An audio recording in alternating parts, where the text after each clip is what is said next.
Балалар сұрақ қоюды жақсы көреді. Мысалы, сіз оларға бір нәрсе туралы айтсаңыз, олар неге деп сұрайды.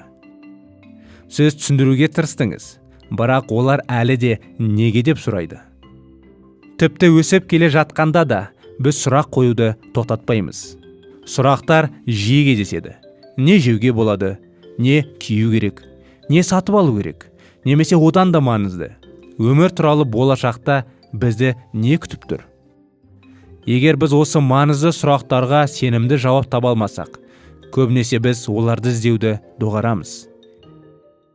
Неліктен көптеген адамдар өмірлік маңызды сұрақтарға жауап табу мүмкін емес деп санайды?